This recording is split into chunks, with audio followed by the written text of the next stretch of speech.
Hello, everyone. Welcome to the Spiritual Relationship Podcast.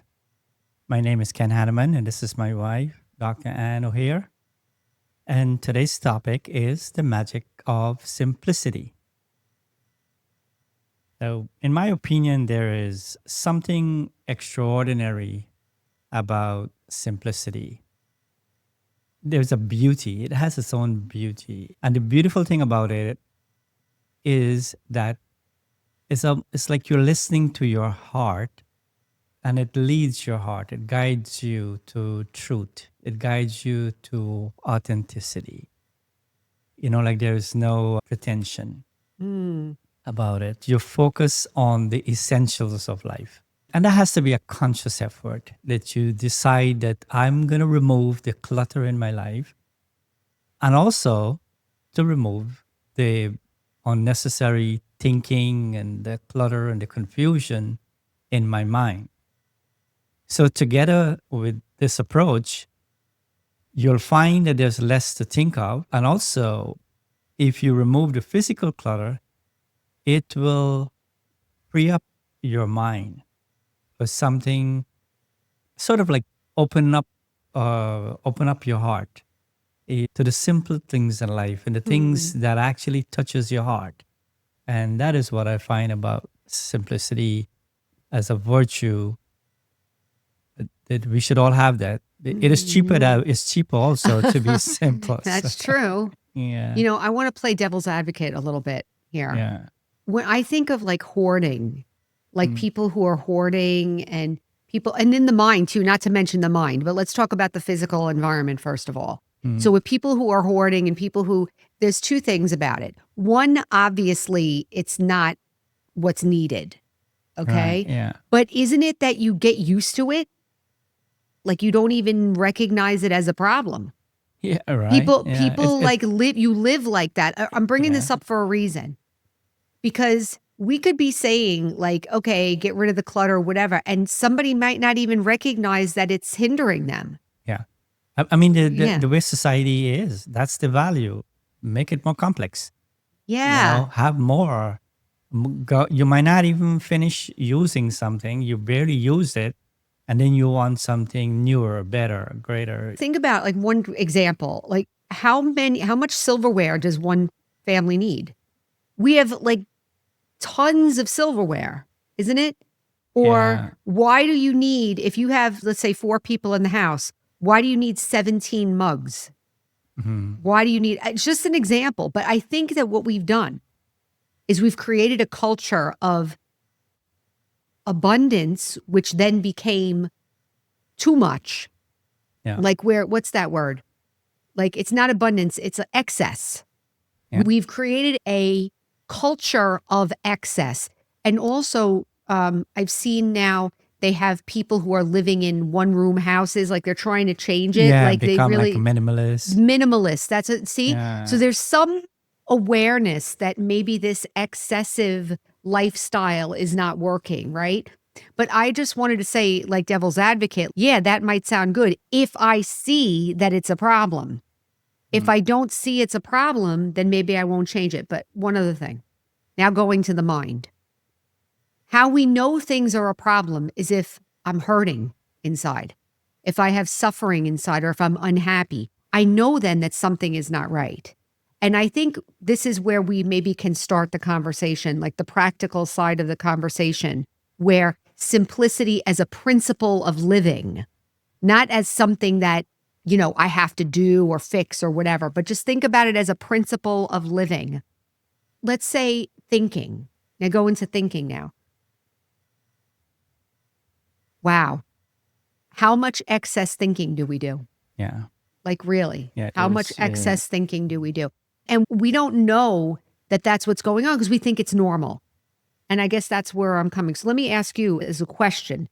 If I grew up that way, and this is what I think is normal, and not only that, but you know how there's another thing, sensitivity to things. Like let's say you have a house. So cleanliness and simplicity both kind of go together. Right? I would agree with it. So let's say did you ever have 2 people that live in a house and one person has a low tolerance for dirt or messiness and the other person has a very high tolerance. So the one that has the lower tolerance will be like, we got to clean this house. We got to clean this house because it will automatically feel like something needs to change.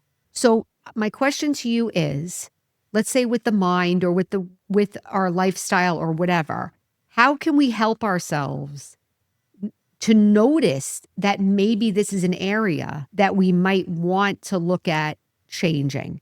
And how can we associate whatever discomfort or whatever I'm feeling with that? Because sometimes we don't think that's the reason, right? Right. So, how can we help ourselves to kind of make simplicity and cleanliness something that I can actually recognize as good?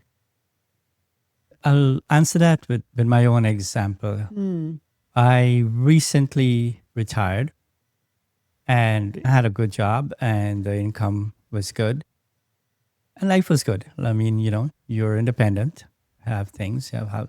But I thought, okay, what am I going to do with myself with the time when I'm retired? My brothers are in business, so I figured, hey, maybe when I finish, I'll go and maybe go into business with them. And I tried it. I went there. It's in another country, and I had that in mind, and I went about almost setting up all the required paperwork, getting all the required paperwork and everything ready to go. And then something happened, like a sudden realization. I'm thinking, I have a full life. I've accomplished a lot, helped a lot of people, your brothers and sisters, everybody, and so on. And I have a retirement and Social Security, whatever, and I'm fine. Then what is the purpose of life? I want to be happy. This opens up this new possibility that maybe I don't have to go take on more responsibility. mm, Why not do the thing you always wanted to do? And that is to really take care of your spiritual growth.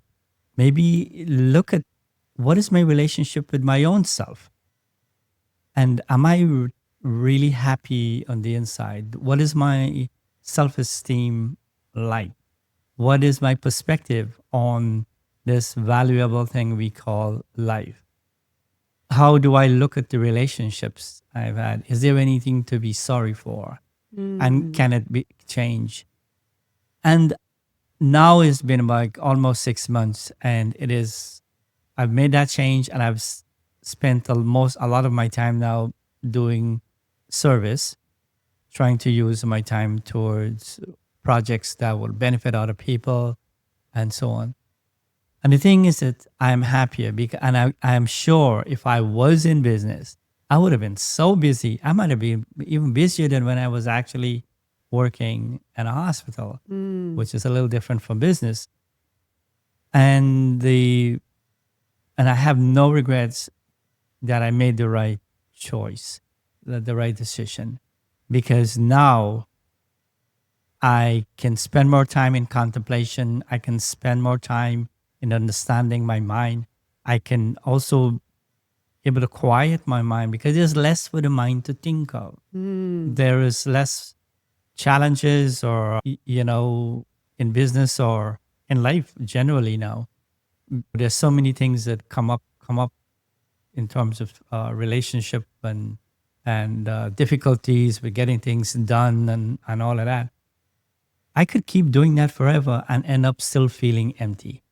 So I don't mm, know if that answers your question. So less for the mind to be thinking of, and more for for me to feel to feel my what my heart really wants, and to pursue that and be happy based on um, based on this spiritual awakening. You know, what you said, one thing that I agree with, I think that anybody can kind of understand, like if you retire, you physically are given more time and you had to kind of think, well, what am I going to do with myself? So you actually, that was a gift in a way because it kind of opened up the conversation. But the people who are not retiring, the people who are out there still like, whatever. But one of the things you said, I think is universal. You can start thinking about what you really want and how you really feel and Mm. think about that. I think that's a very nice spiritual principle, and it does answer the question.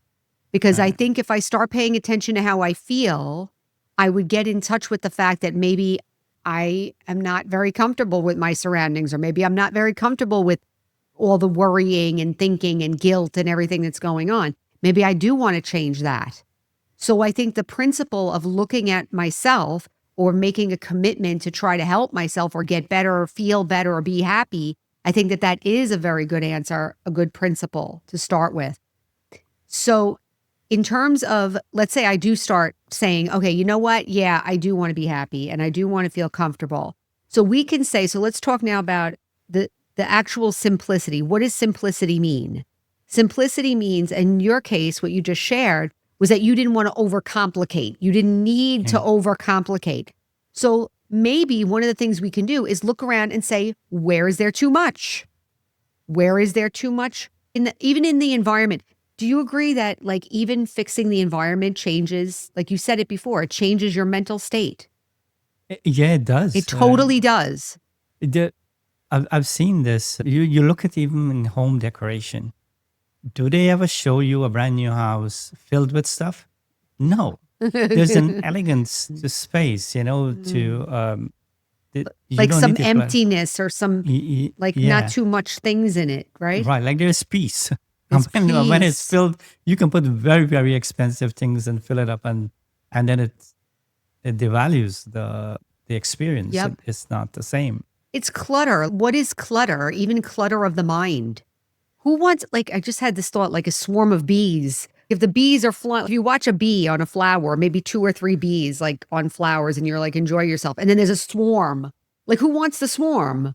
Yeah, Like, it takes away from, can I say, the beauty of life?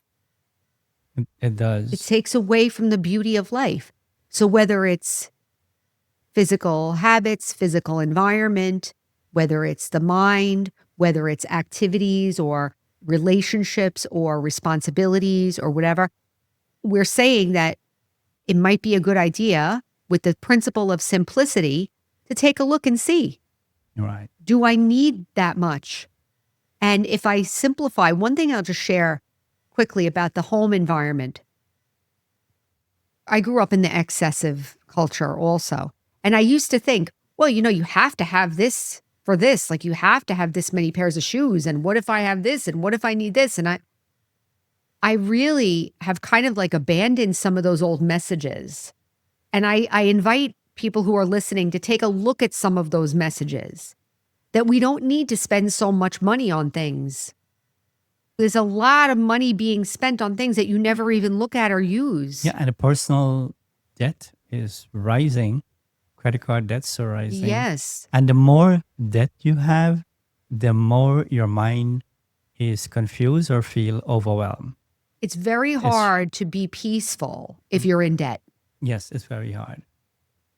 Very hard. So why be jealous of the neighbor or running race with others? Why not make it a little bit simpler than that and get some control Mm. and feel a little bit secure? Maybe change your values a little bit to ensure that you can sleep with a peaceful heart. You don't need to go to bed still worried about when am I going to be paying for this or this bill or that bill or We're so used to buying this on credit, getting this, getting that, don't want, whatever, that we never even let ourselves feel what it feels like not to be in debt.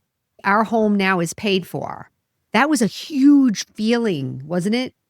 yep, It really, I can't even describe to you what it felt like. I've always had a mortgage, didn't you? yeah, yes, Always had a mortgage. And now to have no mortgage is like, wow.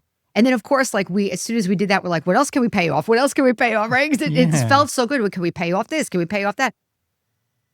It really feels good. So debt is another aspect. yeah, Home environment, the way you take care of your clothing, the way you take yes, like everything, simple, neat, not excessive. And one last thing, that thing you said about values. In the beginning, I said devil's advocate. We can talk about simplicity, but if you don't recognize what the issue is, you're not going to want to change it. If we look at the values, that will help us too. Yeah. What am I valuing? Am I following this thing that I learned that this, if 2 is good, 3 is better? If this is good, I need to have this much, I need to have that much. Well, do I really? Mm. Is it making me happy? It's making me broke, Right. is what it's Exactly. making me.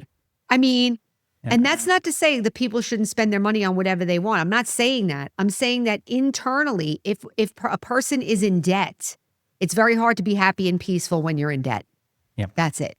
And so if I simplify and live within my means and then have a nice, neat environment and orderliness also, orderly, clean, neat, I think everybody, it's a universally attractive thing, isn't it? Yeah. Like, Yeah. it's There is. universally Yeah. attractive. You come into a clean, neat room and you feel better.